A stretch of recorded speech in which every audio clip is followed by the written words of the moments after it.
Bonjour, je m'appelle Henry Keane. Ceci est Newspulse sur UATV. Bienvenue dans la rubrique quotidienne. Aujourd'hui, dans l'épisode, les réserves nationales de carburant et de produits pétroliers de la Russie n'existent plus. L'Ukraine détruit ses cibles militaires légitimes. Et incapable de répondre en conséquence, la Russie a recours à ce qu'elle fait habituellement, le pur terrorisme, assassinant des civils et des enfants et incendiant un ancien monastère. La question n'est plus de savoir si, mais seulement quand la Russie s'effondrera. Découvrez pourquoi et comment cela pourrait arriver dans notre reportage pour vous. Durant la nuit, des drones ukrainiens ont attaqué l'usine chimique dans la région de Tula, en Fédération de Russie, ainsi qu'un dépôt de pétrole près d'une autre ville, Yaroslavl. Selon les canaux de surveillance, l'une des cibles était Azot, ce qui signifie azote en anglais, une usine chimique dans la ville russe de Novomoskovsk. C'est l'une des plus grandes usines chimiques de Russie, qui produit des engrais minéraux, de l'ammoniac, de l'acide nitrique, du méthanol et d'autres produits chimiques. En même temps, l'usine produit des matières premières qui sont fournies aux usines militaires pour la fabrication d'explosifs et de munitions. De plus, des drones ont attaqué un dépôt pétrolier à Rybinsk, dans l'oblast de Yaroslavl, et il s'agit probablement de l'entreprise unitaire fédérale appartenant à Rosreserve, une installation où les réserves d'état de carburant et de produits pétroliers étaient stockées. Nos combattants ont obtenu de bons résultats en appliquant des sanctions à longue portée contre des installations importantes sur le territoire de la Russie et dans les territoires temporairement occupés de l'Ukraine, à plus de 700 km de notre frontière d'État, dans la région de Yaroslavl en Russie, des combattants du SSU, ce qui était important pour les réserves de l'État agresseur. Les combattants de notre armée ont atteint leur cible dans la région de Tula, en Russie. En particulier l'usine Azot, dont les activités sont essentielles aux capacités de production d'explosifs. Volodymyr Zelensky, président de l'Ukraine, sur X. Le service de sécurité de l'Ukraine rapporte avoir visé avec succès un important centre de traitement du pétrole et du gaz dans le kraï de Krasnodar en Russie. Le service de sécurité précise que l'installation est le plus grand complexe de distribution d'hydrocarbures liquéfiés du sud de la Russie. Des drones opérés par les forces spéciales ukrainiennes ont frappé 5 réservoirs du dépôt ainsi que 2 installations de chargement de pétrole sur le site. Des incendies se sont déclarés à proximité de la zone de stationnement des camions et des infrastructures de stockage. Les positions de la défense aérienne russe tentant de protéger l'installation ont également été touchées et endommagées. Au cas où, dans la 5e année de cette guerre d'agression russe contre l'Ukraine en particulier et contre la loi et l'ordre en général, vous seriez encore de ceux qui doutent de qui est le terroriste et qui est le défenseur. UATV est là pour vous éclairer à ce sujet. Voici simplement un autre lundi à Kiev en Ukraine. La Russie a lancé une nouvelle série de frappes terroristes de missiles balistiques sur Kiev dans la nuit du 15 juin, frappant la cathédrale principale de la Laure de Kiev, Pechersk, l'un des sites religieux et culturels les plus importants d'Ukraine.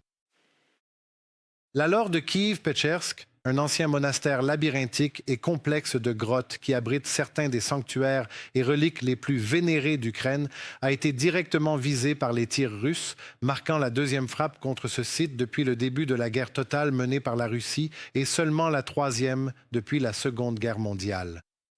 La cathédrale de la Dormition a été construite à l'origine au XIe siècle dans le cadre du vaste complexe monastique et a été endommagée puis restaurée à plusieurs reprises au cours de 10 siècles, de l'invasion mongole à la Seconde Guerre mondiale et aujourd'hui sous la terreur de Poutine. Les premiers intervenants ont éteint les incendies à Kiev, à la Laure et à l'arsenal Mystetsky. Je suis reconnaissant envers tous les services qui travaillent sur les lieux des frappes et envers tous ceux qui apportent leur aide. Il a été confirmé que 2 drones russes ont délibérément visé la partie où se trouve l'arsenal Mystetsky. À ce jour, 35 personnes sont signalées blessées à Kiev. Dans tout le pays, 53 personnes ont été blessées et l'on sait que 11 personnes ont été tuées lors de cette attaque massive russe. Mes condoléances à toutes leurs familles et à leurs proches. Volodymyr Zelensky, président de l'Ukraine, sur X. Eh bien, certains experts disent qu'il s'agit d'une réaction de panique et de haine de la part de Poutine. Faites comme bon vous semble. Poutine lance quelque chose qui était prévu comme une guerre sainte et claire, mais qui, en 4 ans et demi, se transforme en une entreprise sale et sanglante avec des massacres massifs chaque jour en Ukraine, et cela continue. Et chaque jour, lui, Poutine, contrôle moins de territoire qu'il y a 4 ans et demi, en réalité, lorsqu'il a commencé tout cela, alors que l'Ukraine gagne du terrain sur le champ de bataille. Et donc, il se venge sur les civils, c'est exact.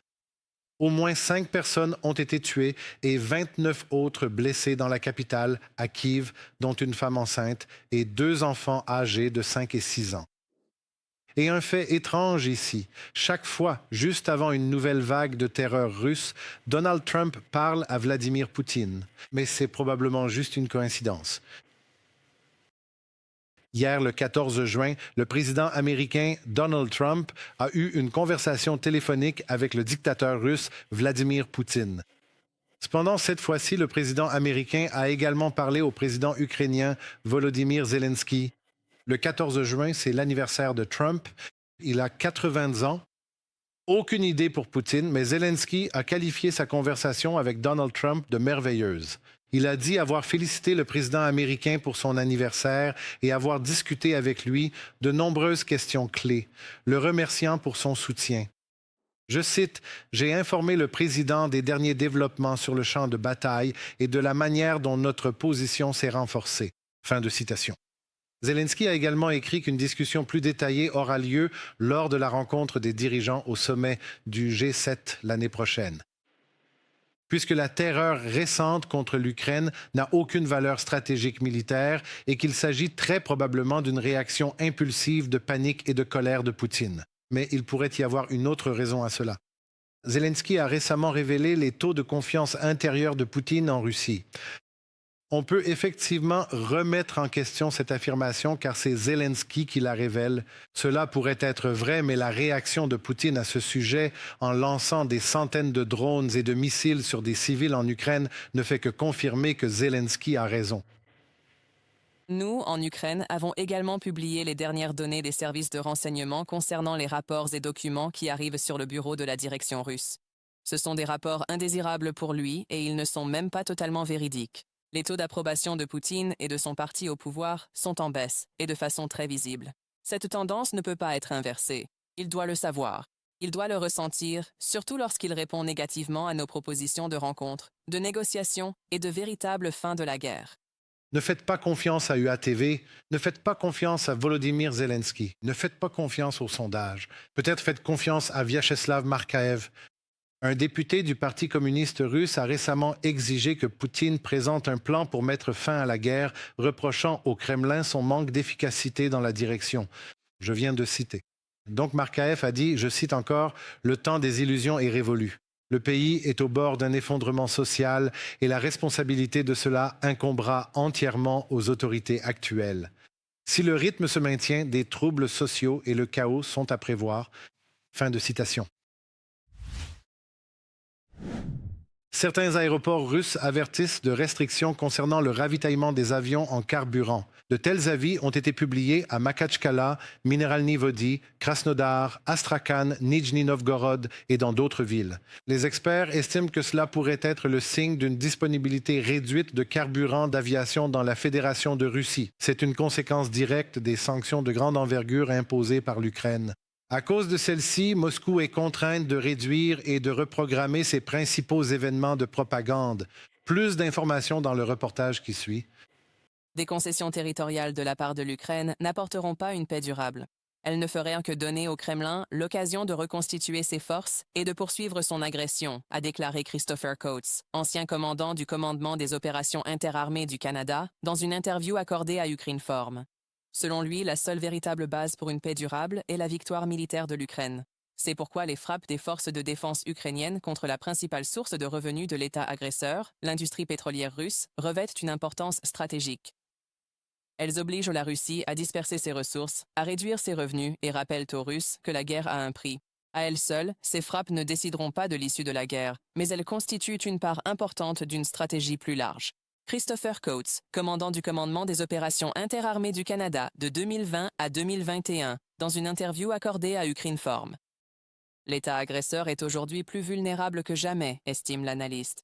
Jusqu'à présent, le Kremlin a réussi à garder la situation sous contrôle à l'intérieur du pays, mais les pertes s'accumulent, aussi bien humaines qu'économiques. Le chiffre d'affaires du commerce extérieur de la Russie est tombé à son niveau le plus bas depuis une quinzaine d'années, selon les auteurs d'une étude de l'Institut de l'économie mondiale de Kiel et de l'Institut d'économie de la transition de Stockholm.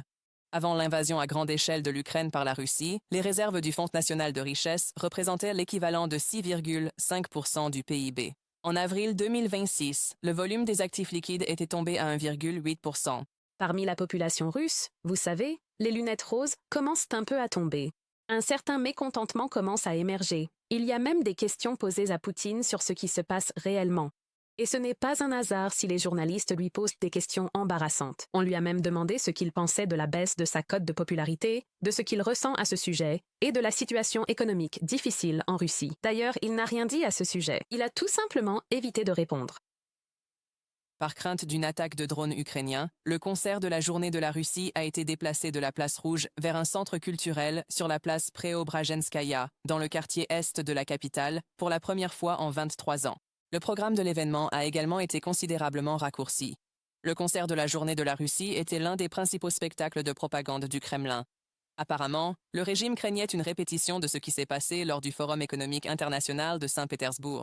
Malgré des mesures de sécurité extraordinaires, des drones ukrainiens ont atteint Saint-Pétersbourg et la région de Leningrad quelques heures seulement avant l'ouverture du forum. Ils ont attaqué des installations énergétiques et une base de la flotte russe à Kronstadt. Des drones sont également arrivés le jour de clôture du Forum économique international de Saint-Pétersbourg.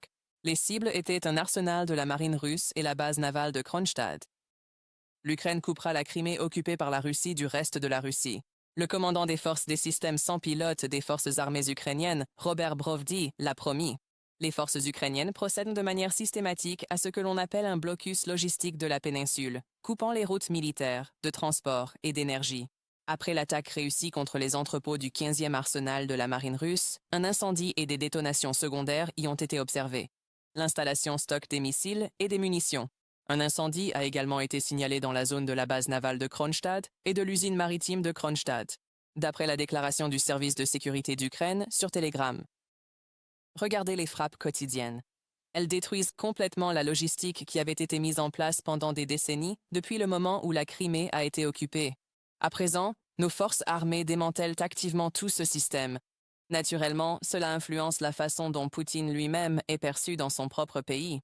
Au cours d'une année, de juin 2025 à juin 2026, les forces des systèmes sans pilote des forces armées ukrainiennes ont frappé plus de 356 000 cibles russes.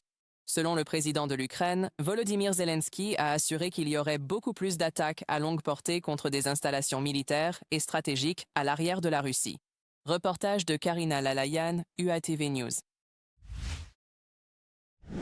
Merci beaucoup.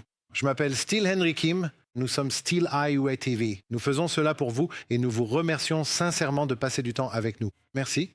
Merci de penser à liker, commenter et vous abonner. Nous serons ravis de vous informer sur ce que l'avenir nous réserve, mais selon la perspective ukrainienne. Comme d'habitude, un grand merci et restez à l'écoute pour la suite. Au revoir.